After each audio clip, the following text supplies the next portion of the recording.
ጌታ ኢየሱስ የተባረከ ይሁን። እግዚአብሔር ይባርካችሁ። ቅዱሳን ስለምሰሙን ተባረኩ። እንግዲህ ቀኑ ሲቀርብ እያያችሁ አብልጣችሁ መሰብሰባችሁን አድርጉ ይላልና እንደምታዩት ነው። ዙሪያችን የምታዩት ነገር የጌታን መምጣት ምስክር ሆኖ የሚናገር ነገር ሆኖ ያሳየናል። በዓለም ዙሪያ የሚሰማው ነገር የጌታን በደጅ መቅረብ ነው የሚያሳየንና እግዚአብሔር ጻድቅ ስለሆነ በምልክቶች ብዙ በዙሪያችን ምልክቶችን እያሳየን ነው። በቤተ ክርስቲያንም የመጨረሻው ዘመንን ነገር ደጋግመን የምናነሳበት ምክንያት ነገሮች በጣም ጫፍ ላይ ስለደረሱ ነው። የሚታይ ነገር ነው። ሰው ከጽድቅ በጣም እየራቀ ነው። ለመንፈሳዊ ነገር እየደከመ ነው ያለው። ድካም አለ፣ ድንዛዜ አለ። ውጭ ብቻ ሳይሆን ወደ ቤተ ክርስቲያንም ራሱ ለእግዚአብሔር ነገር መድከም፣ በመንፈሳዊው ነገር መድከም ይታያል። መንፈሳችን ራሳችንን ስንመዝነው ለጸሎትም ጊዜ እየታገልን ያለው እያጣን፣ እግዚአብሔርን ቃል ለማንበብ ለመጾምም ለመጸለይም ሰው በጣም እየደከመን ያለው የመጨረሻው ዘመን ላይ ድንዛዜ እንደሚመጣ ማቴዎስ 25 ላይ ያለ እነዛ ያስሩት ቆነጃጅት መለከቱ 5ቱ ናቸው የገቡት፣ 5ቱ ነው የቀሩት። ወደ ሰርጉ የገቡት 5ቱ ናቸው። የቀሩበትን ምክንያት ሲናገር ልባሞችና ሰነፎች ብሎ ነው የሚያስቀምጥልን። ይሄ ስንፍና፣ ድንዛዜ፣ መታከት የሚባሉ ነገሮች ናቸው የሚያጎድሉ።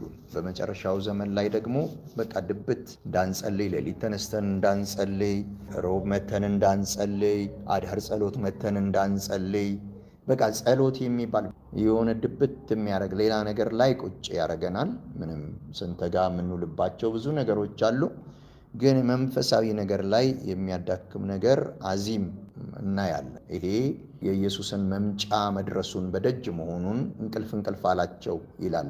ሊመጣ ሲል እንደሱ ነው። ሙሽራው ሊመጣ ሲል እንቅልፍ አላቸው እንደሚል መንፈሳዊ ድንዛዜ ይታያል። ይሄ የመምጫው ምልክት ነውና እንደው እግዚአብሔር ቢረዳን ችኛዋን ቀን እንኳን የማታዋን እንደው ቤት ገብተን በርከክ ብለን ከልጆቻችን ጋር እንደው ሌላ ጊዜ እንኳን ባይኖረን ልጆቻችንም ስንበረከክ ቢያዩ ስሙን እግዚአብሔር ይባርካችሁ። ስለምትሰሙን ዛሬም እግዚአብሔር በቃሉ ያስተምረናል። ዛሬ የምንማርበት የመጽሐፍ ክፍል አንደኛ ቆሮንቶስ ምዕራፍ 6 ላይ ነው። አንደኛ ቆሮንቶስ ምዕራፍ 6 ቁጥር 12 ሁሉ ተፈቅዶልኛል፣ ሁሉ ግን አይጠቅምም። ሁሉ ተፈቅዶልኛል፣ በእኔ ላይ ግን አንድ ነገርስ እንኳ አይሰለጥንብኝም። ክብር ለእግዚአብሔር ይሁን። እስቲ እንጸልይ። ጌታ ኢየሱስ አስተማሪያችን፣ አባታችን ዛሬ እልፍ የምንልባት ጥቂት ነገር እንኳን በሕይወታችን ላይ ያንተ ጥቂት ነገር ብዙ ስለሆነ ጌታ ሆይ ዛሬ ጣል አድርግልን። ዛሬ የጸጋ ቃል ይሁን አባት ሆይ እባክህ። ቃሉን ላከፈወሳቸውም ተብሎ እንደተጻፈ ጌታ ሆይ ከጥፋት አዳናቸው ተብሎ ተጽፏልና ቃልህ ያስተምረን። ቃልህ ጌታ ሆይ ዛሬም ከጥፋት የምናመልጥበትን ነገር ያሳየን። በሕይወታችን ላይ አንድ ጸጋ የምንጨምርበት ቀን ይሆንልን። እንድትረዳን ለምናህልን። እኔንም እርዳኝ፣ ልጆችህንም እርዳ። ከእኛ ጋር ሁን። በጌታ በኢየሱስ ስም አጋንንት ዲያብሎስ የታሰረ ይሁን በኢየሱስ ስም። ጌታ ኢየሱስ ይመስገን። ሁሉ ተፈቅዶልኛል የሚል ቃል አለ። ሁሉ ግን አይጠቅምም። ሁሉ ተፈቅዶልኛል፣ በእኔ ላይ ግን አንድስ እንኳን አይሰለጥንብኝም ይላል። አንድ ነገር እንኳን አይሰለጥንብኝም። ሁሉ ተፈቅዶልኛል የሚለው ቃል ሰው ከአምላክ ዘንድ ከእግዚአብሔር ዘንድ ሙሉ ፈቃድ የተሰጠው ሁሉ የተፈቀደለተው ሁሉን የማድረግ ፈቃድ ተሰጥቶታል። ሰው በፈቃዱ ላይ ማንም ላይሰለጥንበት እንደወደደ ሊያደርገው ፈቃዱን እንደወደደ ሊያደርግ ይሄ ከእግዚአብሔር ተሰጥቶ ነው። ሁሉ ተፈቅዶልን በጎንም ለማድረግ ክፉንም ማድረግ ምንም ከልካይ የለንም። ማለት ፈቃዳችን ወደ መራን ለመሄድ ፈቃድ ተሰጥቶናል። ፈቃድ አለን። በቃ ሁሉ ተፈቅዷል። ችግሩ የተፈቀደውን ሁሉ ማድረግ ፍጻሜው ምን ሊሆን እንደሚችል ማሰብ ግን ያስፈልጋል። ፈቃድ አለን። በፈቃዳችን ላይ መምረጥ መሰልጠን የኛ እንችላለን። ይህ ተሰጥቶናል። ማንም ሙሉ ፈቃድ ነው የተሰጠን። እግዚአብሔር ፈቃድ ሙሉ ፈቃድ ነው የሰጠን። ሐዋርያ ጳውሎስ ፈቃድ አለኝና ብሎ ይናገራል። ሮሜ 7:18 ላይ ፈቃድ አለኝና የሚለው ቃል ሙሉ ፈቃድ ከእግዚአብሔር እንደተቀበልን ነው። እግዚአብሔር የፈቃድ አምላክ ነው። ፈቃድን ሰጥቶ በቃ እንደ ፈቃዱ ሰው በፈቃዱ ሊታዘዝ እሺ ሊል በፈቃዱ እምቢ ሊል በቃ የፈቃድ ስልጣን በሰው እጅ ላይ እንደተሰጠ በግድ የሚደረግ ነገር ሰው ላይ እንደሌለ ይሄ ፈቃድ ሁሉ ተፈቅዶልኛል የሚለው ቃል ያሳየናል። ሁሉ ተፈቅዶልኛል አለ ሐዋርያ ጳውሎስ። ግን ሁሉ አይጠቅምም ማለት መምረጥ ይጠይቃል። ምንም ፈቃድ ቢሰጠኝ የሚጠቅምና የማይጠቅም ነገር ስላለ የሚጠቅመውን የማይጠቅመውን መለየት በጣም ወሳኝ ነው ማለት ነው። አንዳች ማለት ይሄ ማንም በፈቃዳችን ላይ የሚሰለጥንብን ማንም የለም። እግዚአብሔር ራሱ ፈቃድ ሰጥቶናል። ፈቃድ ሲሰጥ በገነት ውስጥ ይህንን በበላ ቀን ትሞታለህ፣ አትብላ፣ ከበላ ትሞታለህ የሚል ሙሉ ፈቃድ ሰጥቶታል ለሰው። ስለዚህ ለመብላቶቹን ሲዘረጋ አትከለከልም፣ ግን ውጤቱን ይነግርሃል፣ ውጤቱን ይነግረናል። ስለዚህ አትብላ፣ በበላ ቀን ትሞታለህ፣ ካልበላ በሕይወት ትኖራለህ። በገነት የመኖር ሚስጥር በፈቃድ እንደሆነ ነው የሚያሳየው ይሄ ቃል። በፈቃድ ከበላ ከገነት ትወጣለህ፣ ካልበላ ደግሞ በፈቃድ ትኖራለህ። እግዚአብሔር ፈቃድ ላይ የሰለጠነ ፈቃድህ ለፈቃዱ ማስገዛት ካልሆነ በስተቀር የኔ ፈቃድ አይሁን ያንተ ፈቃድ ይሁን ብሎ ፈቃድን መስጠት፣ ፈቃድን ለእግዚአብሔር መሰዋት፣ ለእግዚአብሔር ፈቃድ እሺ ማለት እንጂ ፈቃድ ተሰጥቶ ነው። በጎውንም ክፉንም ለማድረግ ፈቃድ አለን፣ በእኛ እጅ አለኝ የምንለው ነገር ፈቃድ ነው። ፈቃዳችን ግን የት ጋ ነው ይዞን ማለት የእኛም መለየት ግን መቻል አለብን። ሁሉ ቢፈቀድልንም ግን የትኛውን እናድርግ ነገ ይዞንም በፈቃዳችን ላይ ምርጫ የኛ ስለሆነ ማለት ነው። በፈቃዳችን ላይ የመሰልጠን ነገር በእኛ እጅ ስላለ ማለት ነው። ክብር ለእግዚአብሔር ይሁን።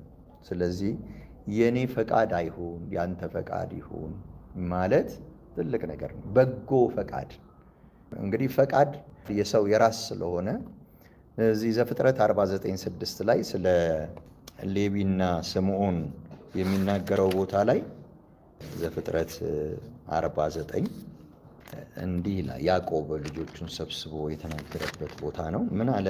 ስለ ስምዖንና ስለ ሌዊ የተናገረው ነው። ምዕራፍ 49:5 ላይ ስምዖንና ሌዊ ወንድማማች ናቸው፣ ሰይፎቻቸው የአመፃ መሳሪያ ናቸው። በምክራቸው ነፍሴ አትግባ፣ ከጉባኤያቸውም ጋር ክብሬ አትተባበር።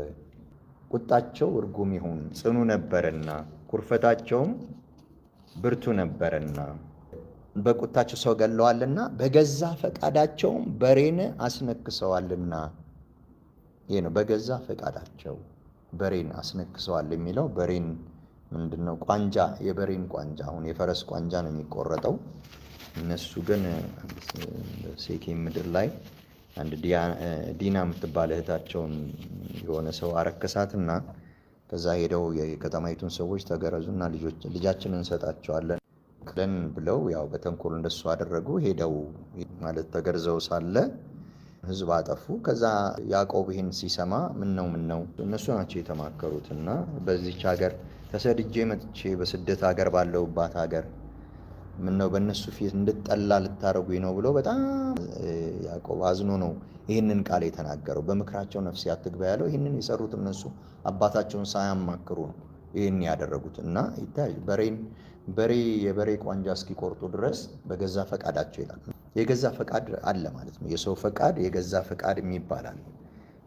ሁሉን ለማድረግ ሙሉ ፈቃድ ቢኖርም አንዳንዴ ፈቃዳችን አሁን በሬን መቁረጥ የበሬን ቋንጃ መቁረጥ በጣም ዘግናኝ ነው እና ፈቃድ እንደፈለግን ለማድረግ በእኛ እጅ ላይ ነው ያለው። ኃጢአት በደጅ ታደባለች ተብሏል። ቃየንን እግዚአብሔር ምን አለው? ለምን ፊት ጠቆረ? መልካም ብታደርግ ፊት የሚያበራ አልነበረምን? እነሆ አሁን ኃጢአት በደጅ እያደባች ነው፣ ፈቃዷም ወደ አንተ ነው፣ ፈጥነ ንገስባት አለው ይላል። ፈቃዷም ወደ አንተ ነው፣ ፈጥነ ንገስባት። ስለዚህ ፈቃድ አለ። የኃጢአት ፈቃድ ይመጣል ወደኛ እንድናደርገው ኃጢአት አለው ፈቃድ። ደግሞ የጽድቅ ፈቃድ ደግሞ አለ። ፈቃዳችንን ለይቱ እናስገዛ። ኤፌሶን ምዕራፍ 2 ከቁጥር 1 እስከ 3 በበደላችሁና በኃጢአታችሁ ሙታን ነበራችሁ፣ በእነርሱም በዚህ ዓለም እንዳለው ኑሮ በማይታዘዙትም ልጆች ላይ አሁን እንደሚሰራው መንፈስ አለቃ እንደሆነው በአየር ላይ ስልጣን እንዳለው አለቃ መንፈስ በፊት ተመላለሳችሁባቸው። በእነዚህም ልጆች መካከል እኛ ሁላችን ደግሞ የሥጋችንና የልቦናችንን ፈቃድ እያደረግን በሥጋም ምኞት በፊት እንኖር ነበርን። እንደ ሌሎች ደግሞ ከፍጥረታችን የቁጣ ልጆች ነበርን። የሥጋችንና የልቦናችንን ፈቃድ እያደረግን። እዚህ ፈቃድ አለን፣ ሁሉ ተፈቅዶልናል። ግን የትኛውን ፈቃድ እናድርግ ነው? የመረጥነው ፈቃድ ያስገዛን ማለት እንዲሰለጥን በሕይወታችን የፈቀድነው ፈቃዳችን የሰጠነው ነገር በኋላ ያስከፍለናል። ስለዚህ ኃጢአት በደጅ ታደባለች፣ ፈቃዷም ወደ አንተ ነው። በዚህ በኩል ኃጢአት የእሷን ፈቃድ እንድታደርግ በዚህ በኩል ትጋብዛለች። እዚህም እንዳለው የልቦናችንን የሥጋችንን ፈቃድ እያደረግን በሥጋችን እንኖር ነበር ይላል። ፈቃዳችንን ለየትኛው ምርጫ ለየትኛው ፈቃድ ውጤቱ ሁሉ ነገር ውጤት ስላለው ማለት ነው።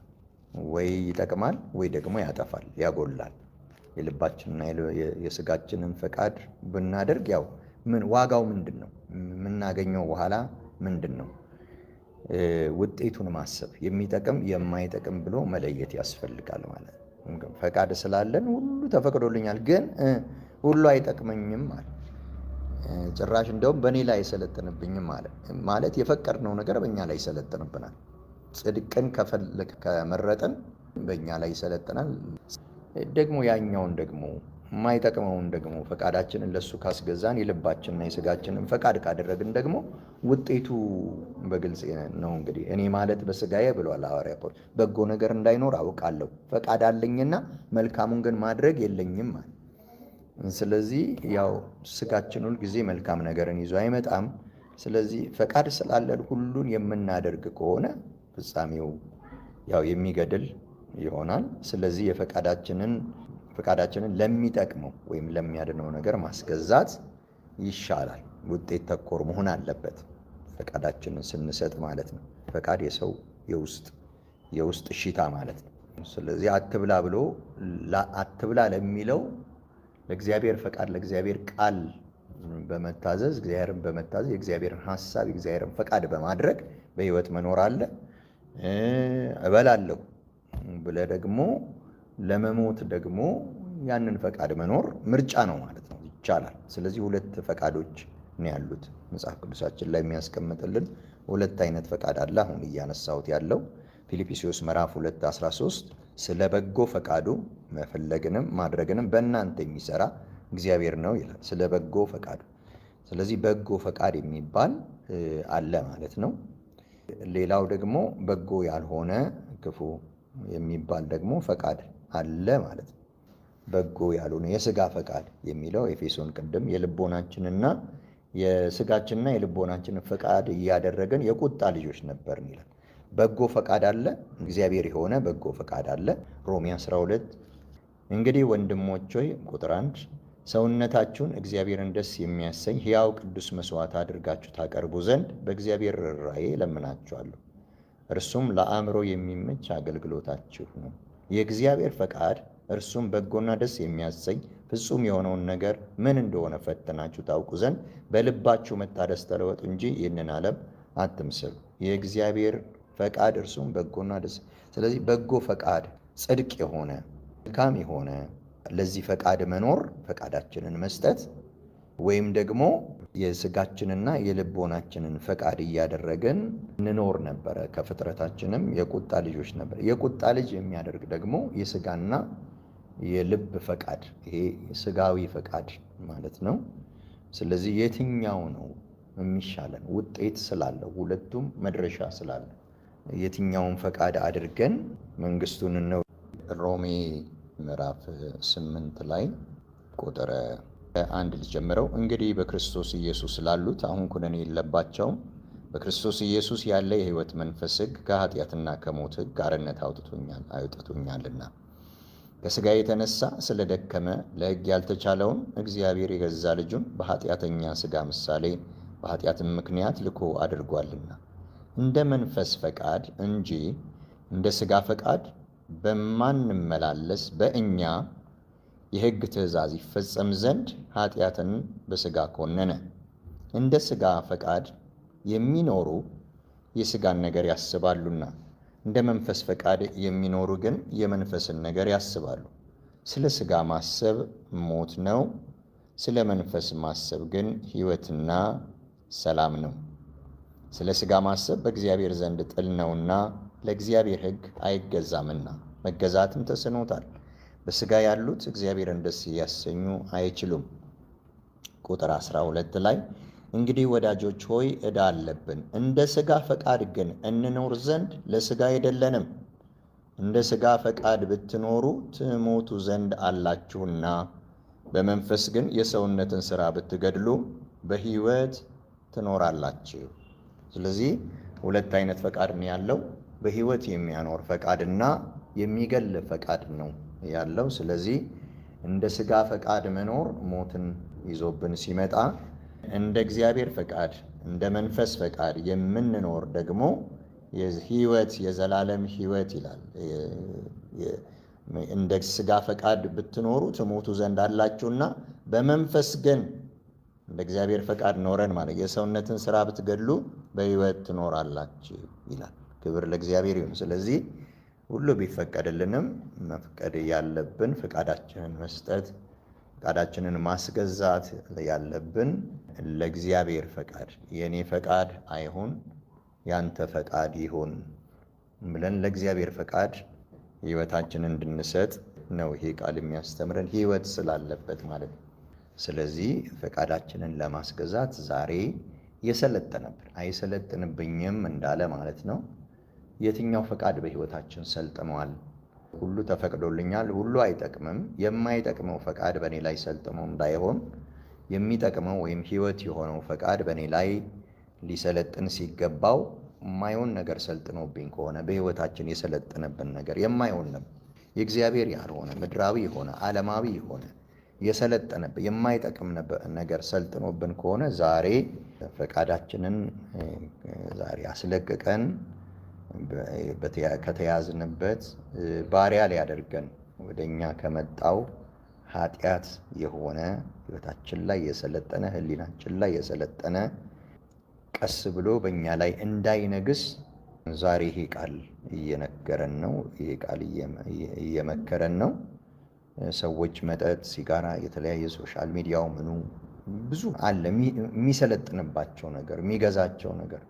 እንግዲህ ጣት ላይ የሚይዟት ሲጋራም ሰዎችን መጠጥ ያለ መጠጥ የማይንቀሳቀሱ ሰዎች አሉ። ሰልጥኖ ማለት ማንም አያስጥላቸው በፈቃዳቸው የሚጥሉት ነገር ነው እና ለሰው እግዚአብሔር ፈቃድን ስለሰጠ የእኛንም ደግሞ የማይሆን ነገር ሰልጥኖ ሚዛን ያሳተን በላያችን ላይ እንደ ሱስ የሆነ የሰለጠነብን የወሬ ሱስ አለ፣ የሐሜት፣ የጥላቻ፣ የተለያየ የሰለጠነ ሱስ አለ። ሰዎች በሌላ ሱስ ይያዛሉ። ሰለጠነ የሚባለው እንደዛ ነው። ሲሰለጠን ጣት ውስጥ ያለች ሲጋራ ሰውየውን ስትገዛው ማለት ነው። ካላጨሰ ሰውየው እንደዛ፣ ካልጠጣ መንቀሳቀስ የማይችል ከሆነ ሰልጥኗል ሕይወቱ ላይ።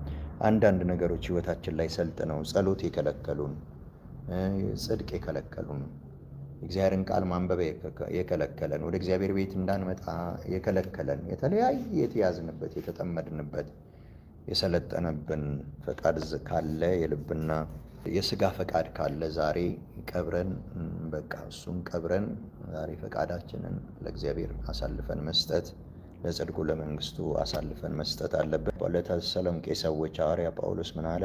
ይህ የእግዚአብሔር ፈቃድ እርሱም መቀደሳችሁ ነውና የሚል ቃል አለ።